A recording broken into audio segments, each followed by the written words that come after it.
আলাইহিস সালামকে আল্লাহ একটা লাঠি দান করছিলেন। এই লাঠি মুসা আলাইহিস সালাম যা বলতেন তাই হতো। লাঠিকে যদি বলা হইতো সাপ হয়ে যাও, 30 সেকেন্ডে সাপ হয়ে যেত। জোরে কর।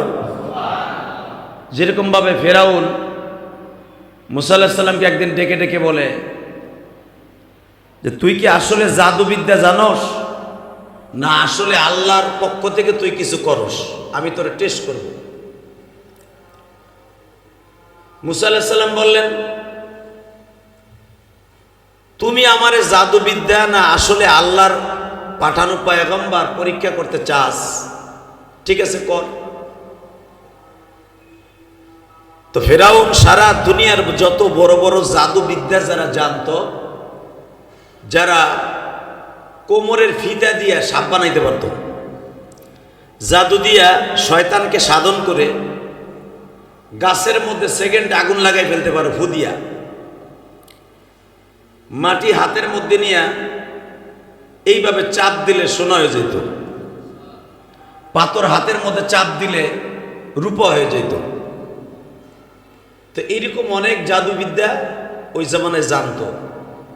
তো জাদুকারদেরকে জালিম ফেরাউন তাদেরকে খবর দিয়ে নিয়ে আসছে, তোমরা মুসার সামনে এমন কিছু অলৌকিক ঘটনা দেখাবা যেন মুসা এরকম পারবে না এবং সে নিজেকে ছোট মনে করে এই দেশ থেকে চলে যাবে।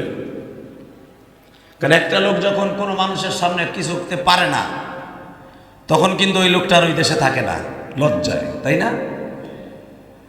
তো ওই জামানার শত বড় বড় জাদুবিদ্যা যারা জানতো, এই জাদুকারদেরকে শয়তান ফেরাউন দাইকে নিয়ে আসছে পয়সা দিয়া। তো নবী আলাইহিমুসসালাম মুসা আলাইহিস সালাম উনিও আসছে ফেরাউনের সামনে। তো ফেরাউন জিজ্ঞেস করে, তোর কাছে কি আছে, তুই কি দিয়ে দেখাবি? ওই দেখ আমার জাদুকাররা কোমরের গামছা দিয়া সাপ বানাইয়া ফনা তুলে দেখ তোরে খাওয়ানোর লেগে গাইতেছে। সুবহানাল্লাহ জোরে কইলেন না? আরো জোরে কর। ওই দেখ তারা বট গাছের পাতার উপরে ভু দিছে, আগুন লেগে গেছে। ওই দেখ মাটি দিয়া চাপ দিছে, স্বর্ণের চাকা হয়ে গেছে। তুই পারলে কি পারস দেখা। আল্লাহর পয়গম্বর মুসা বলেন, তোর জাদুকাররা যে সাপ বানাইছে আমি তাদেরকে খাইয়ে ফেলতে পারি। ফেরাউন বলে, ঠিক আছে খা। তো কোরআন শরীফের আওয়াজ। মুসা আলাইহিস সালামের হাতের মধ্যে যে লাঠি ছিল, ওই লাঠিটাকে জমিনে ছেড়ে দিছে। ছাড়তে দেরি আছে, কয়েক সেকেন্ডের ভিতরে বিশাল বড় একটা অজগর সাপ হয়ে গেছে। কেউ বলেন এই সাপটা আধা কিলোমিটার লম্বা, কেউ বলেন 70 গজ লম্বা, কেউ বলেন 350 হাত লম্বা। সুবহানাল্লাহ জোরে কইলেন না? কেউ বলেন 350 গজ লম্বা। বট গাছের মতো ফনা তুলা ওই জাদুকাররা যেই সাপগুলা বানাইছিল, এক একটা করে মুরগি যেমনি আদার খায়, ঠিক এইভাবে জাদুবিদ্যাওয়ালাদের তাদের সাপগুলারে খেয়ে ফেলল। যখনই খায়া ফেলছে তখন কি আর শয়তানরা শয়তান আছে যেগুলো জাদু দিয়ে সাপ বানাইছিল, তাকে হলো জাদুর সাপ, চোখের ধান্দা। আর আল্লাহর পয়গম্বর হলো আল্লাহ প্রদত্ত মুজিজা। ঠিক না বে ঠিক? জোরে কর। মেরে ভাই দোস্ত বুজুর্গ, আল্লাহর পয়গম্বর মুসা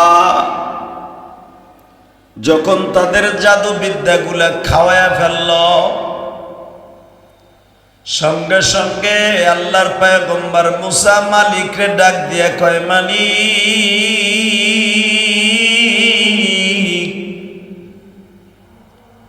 তোমার কুদরতি শক্তি দিয়ে আমি জাদু বিদ্যাদেরকে খেয়ে ফেললাম,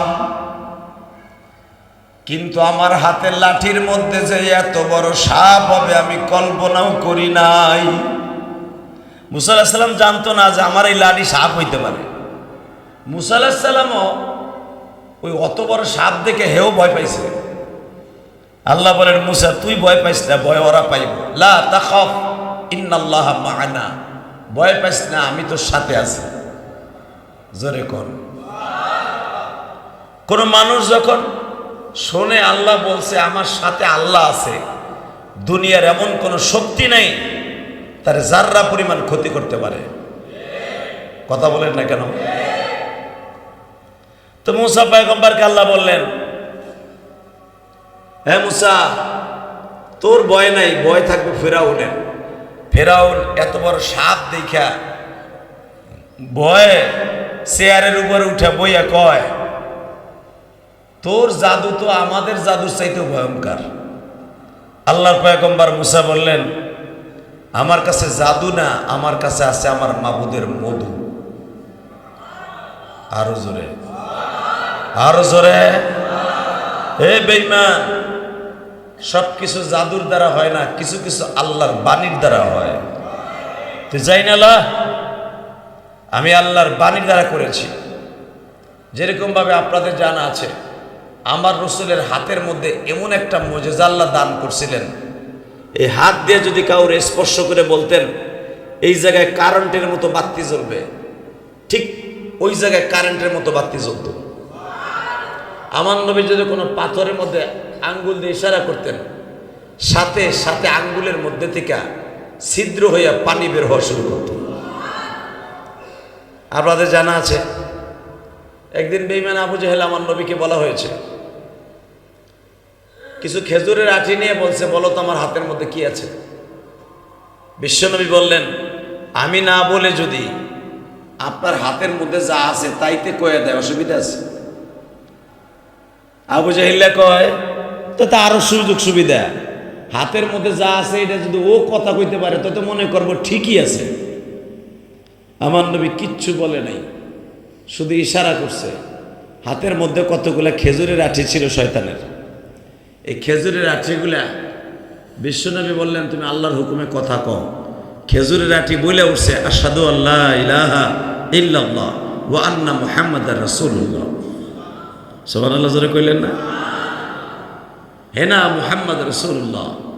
হে বেঈমান, তুই যারে কুটুক্তি করতাছ, যার দুশ্মনী করতাছ, এই লোকটা আল্লাহর পয়গম্বর। ফেরাউন সাথে সাথে আবু জেহেল বলে ফেলছে, তুই এত বড় জাদুকার, এটা আমি কোনোদিন জানতাম না। নাউজুবিল্লাহ বললেন না? আবু জেহেলের ভাইয়া ছিল, দুই ভাই ওরা, একটা নাম হল হারিস ইবনে হিশাম আর আবু জেহেল ইবনে হিশাম। আবু জেহেলের যে ছোট ভাইটা ছিল, কোন কোন রেওয়ায়তে পাওয়া যায় সে কালেমা পড়ে মুসলমান হয়েছে। সুবহানাল্লাহ বলেন। আবু জেহেলের ছেলে ইকরামা মুসলমান হয়েছে। যেরকম ভাবে আমি আপনারা জানেন, ফাতে মক্কা যেদিন হয়ে গেল, ফাতে মক্কা বিজয় হলো, আমার নবী কাবা ঘরের ছায়ায় বসে সিদ্ধান্ত হলো, আজকে সারা দুনিয়ায় ইসলাম চমকায় যাবে। আরো জোরে বলেন, সারা দুনিয়ায় ইসলাম চমকাবে। এই সারা দুনিয়া ইসলাম চমকাবার জন্য নবী একটা ফন্তা আটলেন। এত বছর পর্যন্ত কাবা ঘরের ভিতরে নামাজ পড়তে পারি নাই আজান দিয়া, মদিনায় মসজিদে নববীর ভিতরে নামাজ পড়ছি, আজকে কাবা ঘরের ভিতরে আজান দিয়ে নামাজ পড়ব। কিন্তু আজকে কাবায় আজানটা যে দিব, ওই আজানটা দিব কে? আজানটা কে দিব? আজকের আজানটা এমন আজান হবে, এই আজানের ধ্বনিটা সারা পৃথিবীতে চলে যাবে, ফেরেশতার মাধ্যমে আজানটা চলে যাবে। এই আজানটা কে দিবে? সব সাহাবীদের কাছ থেকে নবী পরামর্শ নিলেন, কারণ নবী তো পরামর্শ ছাড়া কোনো কাজ করতেন না। কারণ দাওয়াত ও তাবলীগের যারা কাজ করে দেখবেন, এরা খানা পাকাইতে গেলেও এরা মুজাকারায় বসে, পরামর্শ করে আজকে কি পাকানো যায়, কয় টাকা করে ধরা যায়, ঠিক না বেঠিক? একজনে বলেন আজকে 20 টাকা করে ধরলে ভালো হয়, আর একজনে কয় 12 টাকা করে ধরলে ভালো হয়, আর একজনে কয় 10 টাকা করলে ধরলে ভালো হয়, আর একজনে কয় 8 টাকা করে ধরলে ভালো হয়। লাস্টে আমির সাহেব একটা ফয়সালা দিয়ে দেয়, তরকারি যেরকম দাম 8 টাকা 10 টাকা হইব না, আজকে 15 টাকা করে ধরা হইল। সুবহানাল্লাহ কইলেন না? এই মেয়া কি অসুস্থ নি আপনারা? তা কথা কর না কা জোরে জোরে? এই আমার নবী ও সাহাবীদের কাছে পরামর্শ নিতেন, আজকে দাওয়াত ও তাবলীগের কাজ কোন মহল্লায় করলে মানুষগুলা দলে দলে কালেমা পড়বে।